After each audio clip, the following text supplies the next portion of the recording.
James Gunn DC ஸ்டுடியோஸை take over பண்ணும்போது first அந்த டிசி ஸ்டுடியோஸோட பிரசிடென்ட்டான டேவிட் சாஸ்லாவை மீட் பண்ணி தான் இந்த பீட்டர் சாஃப்ரானும் ஜேம்ஸ் கன்னும் டிசி ஸ்டுடியோஸை ஓன் பண்ணாங்க. ஸோ அப்போலேருந்தே ஒரு சீக்ரெட் ப்ராஜெக்ட் ஒர்க்கில் இருக்குது, ஆனால் நாங்கள் அதை அஃபிஷியலாக அனௌன்ஸ் பண்ணலை அப்படின்ற மாதிரி ஜேம்ஸ் கன் கொஞ்ச நாளைக்கு முன்னாடி சொல்லியிருந்தாரு.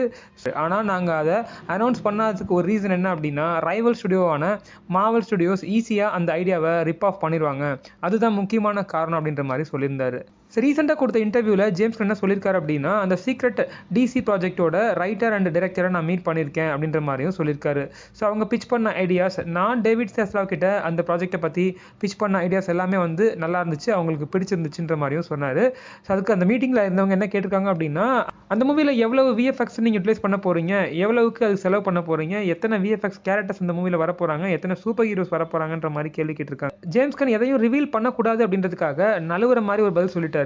சூப்பர் ஹீரோஸ் அப்படின்னு வரும்போது சூப்பர் ஹீரோ காஸ்டியூம் பற்றி நாங்கள் ரொம்பவே கேர் பண்ணிப்போம், பிகாஸ் அதை மேக் பண்ணுறதும் கஷ்டம், அதை பார்க்கறதுக்கு அழகாக வச்சுக்கிறதும் கஷ்டம், அந்த அளவுக்கு அது காஸ்ட் எடுக்கும். சிஜிஐ கேரக்டருக்கு எவ்வளவு செலவு பண்ணமோ அதை விட சூப்பர் ஹீரோ காஸ்டியூம்ஸ்க்கு காசு அதிகமாக எடுக்கும் அப்படின்ற மாதிரியும் சொல்லியிருக்காரு. நிறைய பேர் என்ன ப்ரெஸ்யூம் பண்ணாங்க அப்படின்னா, இந்த சாப்டர் 1 காட்ஸ் அண்ட் மான்ஸ்டர்ஸில் இருக்கக்கூடிய ப்ராஜெக்ட்ஸ் வந்து ஒரு லார்ஜ் ஸ்கேல் ஈவென்ட் ஸ்டைல் மூவியை லீட் பண்ணும் அப்படின்ற மாதிரியும் சொல்லியிருக்காங்க. பாசிபிளி அது கிரைசிஸ் ஆன் இன்ஃபினிட் எர்த்ஸாக இருக்குன்ற மாதிரி நிறைய பேர் பிலீவ் பண்ணாங்க. பிகாஸ் டேவிட் சாஸ்லாவ் ஜேம்ஸ் கன்னை ஹையர் பண்ணுறதுக்கு அப்போ பார்த்தீங்க அப்படின்னா, அதாவது இந்த பிளாக் ஆடம் மூவி ரிலீஸ் ஆன டைமில் இந்த flash movie, Shazam, fury of the gods மூவிலாம் வரும்போது ஒரு crisis on the infinite earths மூவியை லைவ் ஆக்ஷனில் கொண்டு வரலான்ற மாதிரி தான் பிளானில் இருந்தாங்க.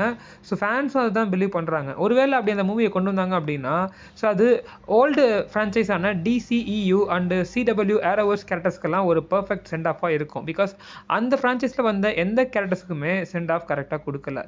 ஸோ மேபி அதை டேவிட் சாஸ்லாவ் வரப்போகிற நியூயார்க் காமிக் கானில் அனௌன்ஸ் பண்ணலாம். அப்படி இல்லாட்டினா அடுத்து வார்னர் ப்ரோஸ் டிஸ்கவரிக்கான இன்வெஸ்டர்ஸ் மீட்டிங் நவம்பரில் வரப்போகுது, அப்போ அந்த சீக்ரெட் ப்ராஜெக்ட் என்னவா இருக்குன்றதை அனௌன்ஸ் பண்ணலாம். ஃபேன்ஸ் என்ன நினைக்கிறாங்கிறது தெரியல. கிரைசிஸ் ஆன் இன்ஃபினிட் எர்த்ஸ் அப்படின்ற அந்த மெகா ஈவெண்ட்டை நம்ம அனிமேட்டட் ஸ்டைலில் பார்த்துருக்கோம். லாஸ்ட் இயர் 3 பார்ட்ஸாக ரிலீஸ் பண்ணி விட்டாங்க. அதை லைவ் ஆக்ஷனில் டிசிஇயூவில் இருக்கக்கூடிய கேரக்டர்ஸ் எல்லாம் சென்ட் ஆஃப் கொடுக்குற விதமாக அந்த எர்த்ஸ் எல்லாம் டெஸ்ட்ராய் பண்ணிட்டு ஒரே ஒரு எர்த் தான் எக்ஸிஸ்டாக இருக்குது, அதுதான் இந்த டிசியூ எர்த் அப்படின்ற மாதிரி கூட சொல்லலாம். அப்படி இல்லாட்டினா பீஸ் மேக்கர் சீசன் 2ல் நம்ம பார்த்த அந்த குவாண்டம் அன்ஃபோல்டிங் டனல், அது வழியாக நம்ம கிறிஸ்டோபர் ஸ்மித் ஒரு ஆல்டர்னேட் டைமென்ஷனுக்கு போனார்ல, அதில் கூட 99 டிஃப்ரெண்ட் டோர்ஸ் இருக்குது, 99 யூனிவர்சஸ்க்கு போக முடியுன்ற மாதிரி சொல்லியிருப்பாரு.